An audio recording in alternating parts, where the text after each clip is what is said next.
Bueno, patética, así definió la revista Forbes la economía argentina y se refiere puntualmente a la deuda, lo que señala un artículo titulado Bonos argentinos, buena suerte en eso de entender la deuda argentina.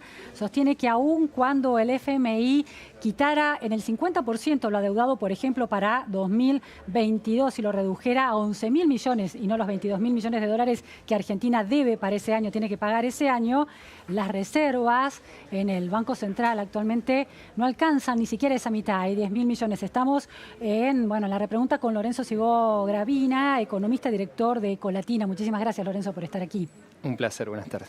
Bueno, palabra fuerte, ¿no? Patética esta economía. Al día de hoy, con la inminencia de la asunción presidencial del presidente electo Alberto Fernández y la vicepresidenta Cristina Fernández de Kirchner, ¿cuál es la lectura de los inversores, de los bonistas y de los mercados en relación a las chances que tiene Argentina de cumplir con sus compromisos de deuda? Bueno, producto de un riesgo país cada vez más alto, lo que de alguna manera están demostrando los inversores es que no quieren deuda argentina. ¿Y por qué no quieren deuda argentina? Porque hay un descuento tan fuerte sobre el precio de un bono soberano argentino, porque tienen un temor, casi con certeza, de que o no se va a pagar la deuda o que va a haber algún tipo de reestructuración.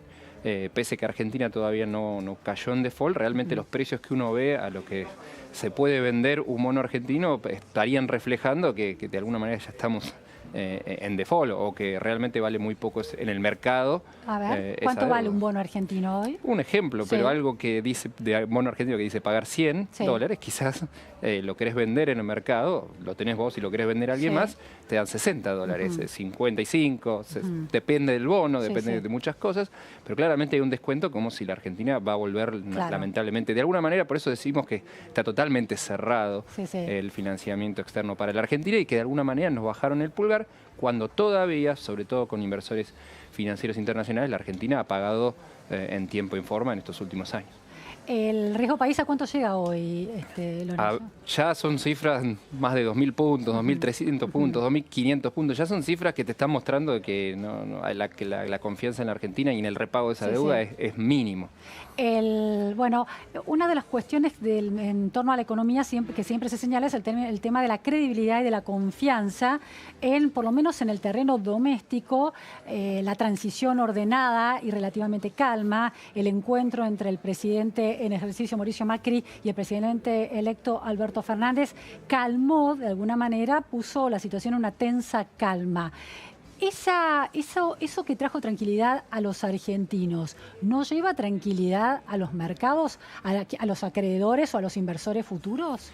Bueno, no, porque los acreedores financieros internacionales ya descontaban el triunfo después de las primarias de Alberto Fernández y lo que quieren saber es qué va a hacer Alberto Fernández. ¿Ninguna de las precisiones, de las pocas precisiones que se conocen hasta ahora y de los nombres que circulan alcanzan para permitirles tener un panorama? No, recientemente Alberto Fernández en un programa de Correa hizo algunas declaraciones en el sentido de que, así como está la Argentina con esta economía, no se puede pagar la deuda. Y eso fue hace muy poco. Es cierto que antes, durante la campaña electoral, venía prometiendo una salida más parecida a la uruguaya en 2003, es decir, con estiramiento de plazos más que con una quita de capital o intereses tipo reestructuración más dura. Pero las últimas declaraciones, la falta de precisiones, todavía no se sabe bien quién va a estar en qué cargo y qué rumbo va a tomar la política económica, hace que de a poco las tensiones, sobre todo en los mercados financieros internacionales, aumenten. Quien todavía resistió y tiene un bono argentino, está con muchas dudas. Lo que sí, la foto fue muy importante de la transición para calmar el dólar. Después, obviamente, de Macri y del presidente saliente y el entrante. Creo que eso sí calmó un poco las aguas internamente. Sobre todo, se terminó la batalla electoral y comenzó por lo menos con el pie derecho esa transición y el mismo Banco Central tomó la medida que quizás tendría que haber tomado antes para que preservar las reservas, que era...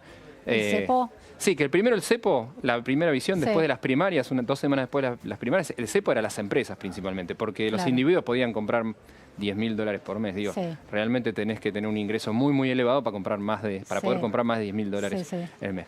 Ahora, después de las elecciones presidenciales, ya arrancamos el cepo, claro, el cepo duro a las empresas, pero también a las personas que pueden comprar menos de $200 por mes. Ese cepo se supone, de acuerdo con las declaraciones del presidente electo Alberto Fernández, que dijo que a partir del 10 de diciembre no va a haber magia, se supone que va a continuar. Ahora, esa es una medida muy antimercado, ¿no?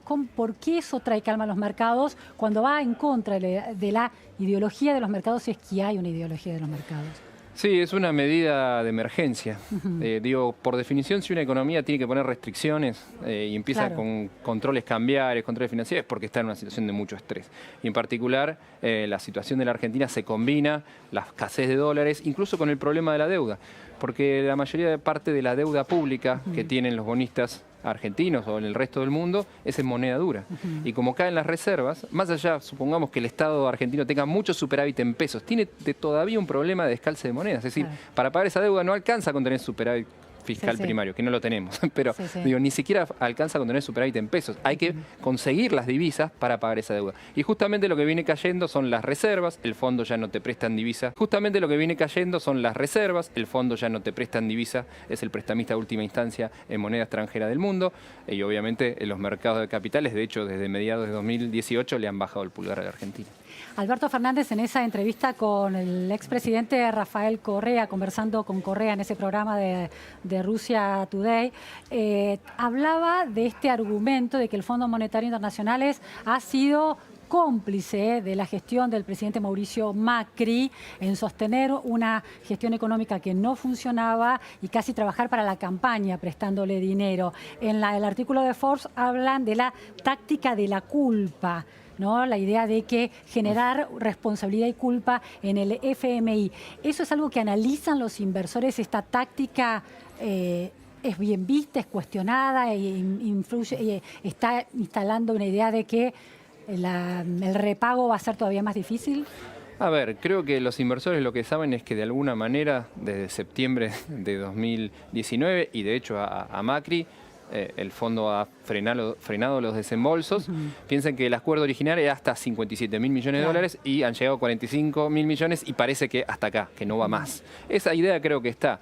Después, más una cuestión de estrategias, cómo se consigue extender el repago de esa deuda, porque más allá de que no son los 57.000 millones lo que terminó tomando la Argentina, son solo 45.000, igualmente... Solo, entre comillas. Claro, es un montón, es más de las reservas que hay hoy en el Banco Central, y además hay que devolverlas casi todas en 2022-2023, es decir, en la segunda mitad de mandato de Alberto Fernández. Entonces, eso creo que lo descuentan. La pregunta es si esta táctica de la culpa va a ayudar a que el fondo se involucre un poco más o que sea más flexible en darle una extensión de pagos a la Argentina. ¿Es no conocer el modo en que funcionan las decisiones en el Fondo Monetario Internacional, intentar instalar esa idea? No lo sé, creo que, sinceramente, creo que lo mejor que se puede conseguir del fondo es que extienda esos vencimientos muy concentrados en 2022-2023 y después que la Argentina se concentre y el gobierno de Alberto Fernández se concentre en ver qué pasa con la deuda que está en manos de acreedores privados. Ahora, lo que está claro entonces es que la deuda llegó a su techo, que es de 45, la deuda con el FMI, 45.000 millones de dólares, y no va a haber desembolsos nuevos. Menos con esta táctica. La táctica de la culpa puede decir, bueno, está bien, te extiendo la devolución del préstamo, pero difícilmente para que el Fondo Monetario destrabe estos 5.400 millones que no llegaron en septiembre. Iban a ser el 15 de septiembre que nunca llegaron. Tendrías que además tener una convivencia muy buena, una armonía, un plan, estar de acuerdo en muchas cosas con el Fondo Monetario y la verdad que hoy esta táctica de la culpa también es muy agresiva y parece distanciar a la Argentina del Fondo Monetario. Lorenzo, me dirá si me equivoco, se decía que la Argentina necesita para cubrir sus déficits 7.000 millones de dólares hasta fin de año, ¿no? Hace unos meses se decía esto, y que parte de esos 7.000 se iban a cubrir con los 5.300 del desembolso del FMI, que no se va a realizar. ¿Cómo va a cubrir entonces Argentina? Bueno, las reservas netas del Banco Central todavía son relativamente elevadas y sobre todo alcanzan para cubrir esos vencimientos. ¿Cuántos son las reservas netas? Hoy está alrededor de 12.000 millones de dólares. Y hay estimaciones de que cierre el año entre 10.000 y 5.000 millones. ¿Aún cubriendo o usándolas para cubrir esto? ¿Por qué? ¿Por qué? Porque después del cepo reloaded o el cepo mucho más estricto para las personas físicas, el Banco Central en la semana antes de las elecciones tuvo que vender para mantener el dólar a 60, como le gusta a Alberto Fernández, tuvo que vender casi 500 millones por día, 2.700 millones de dólares. Ahora, la semana siguiente de las elecciones, después de la foto de Alberto y Mauricio, después de endurecer el cepo, empezó nuevamente a comprar reservas en el mercado cambiario. Poco, menos de 300 millones. Pero son 300 millones por semana, te hacen en 4 semanas 1.200 millones por mes. O incluso un poco más, esta semana habría comprado más.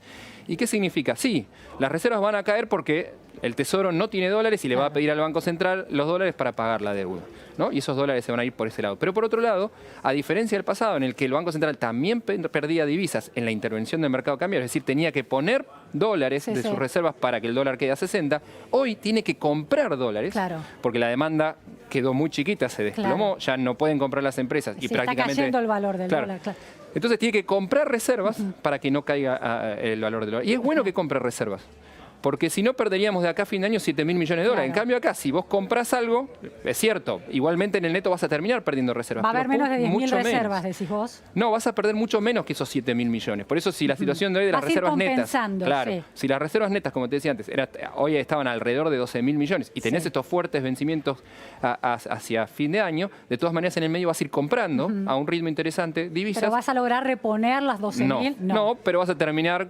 cerca de 10.000 millones de dólares, un poco menos, un poco más, pero por lo menos no es como antes de las elecciones que perdías porque tenías que pagar la deuda en moneda extranjera de los vencimientos del Tesoro y además perdías porque tenías que vender reservas para contener el dólar en 60. Bien, se balanceó un poco la cosa. Un poco más, se pierde reservas pero mucho más lento.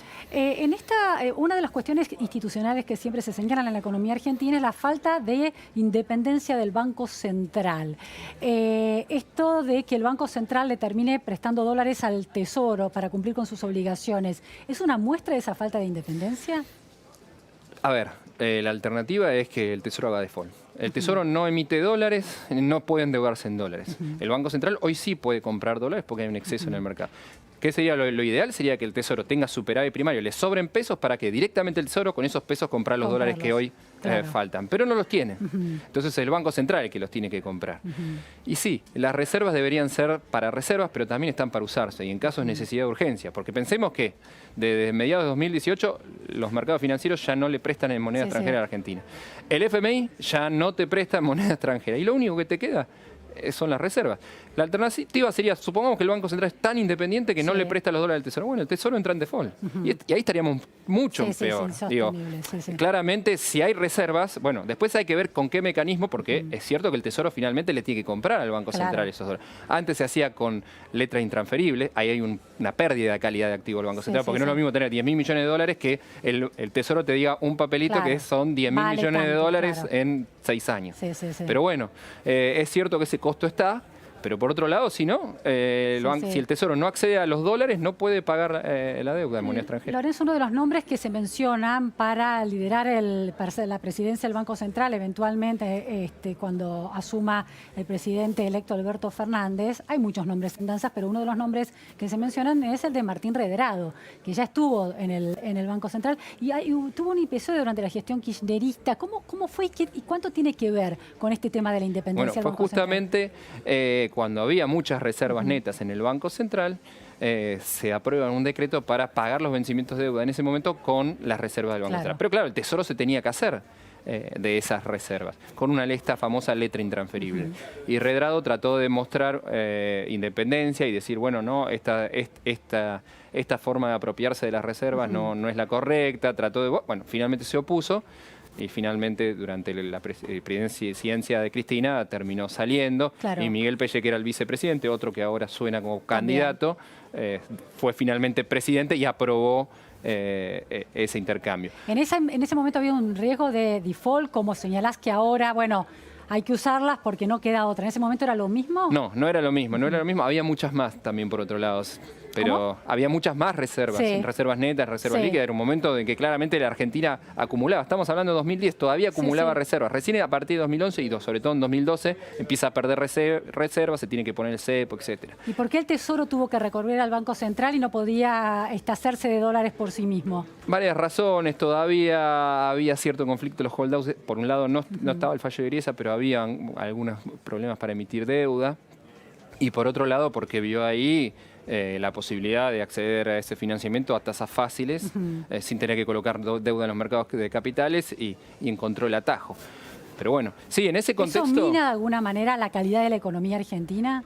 Como te decía, un poco la calidad del Banco Central, sí. De hecho, Federico Sturzenegger, el primer presidente del Banco Central en ese momento, cuando se dio el primer acuerdo con el FMI, parte del dinero que le daba el FMI al Tesoro argentino, de los 15.000 millones originales, se suponía que 7.500 millones iban al Banco Central, para que el Banco Central de alguna manera se sanee. Y de hecho le habían pedido al Tesoro que le dé los dólares que le había dado el FMI a cambio de las letras intransferibles. Claro. ¿Para qué? Para que no se quede con un papel que dice que hay 10.000 millones de dólares, sino ya que entraba esos dólares que recibir dólares, claro. Pero bueno, eso fue y vino. La realidad que hoy pensar algo similar pasa con, por ejemplo, con el rollover de la deuda intrasector público. Rollover, que explícanos qué es el rollover. A ver, por ejemplo, hoy la deuda es muy elevada, pero hay parte de la deuda del Tesoro Nacional que está en el propio sector público, en la ANSES. Sí. ¿Qué pasa? Por ejemplo, el Tesoro tiene un bono que le tiene que pagar 1.000 millones de dólares, supongamos hoy, al ANSES. Sí. ¿Y qué hace? En vez de darle los 1.000 millones de dólares, le dice al ANSES, mirá, te cambio ese bono por un bono a 2 años. A ver, ¿la ANSES qué va a decir?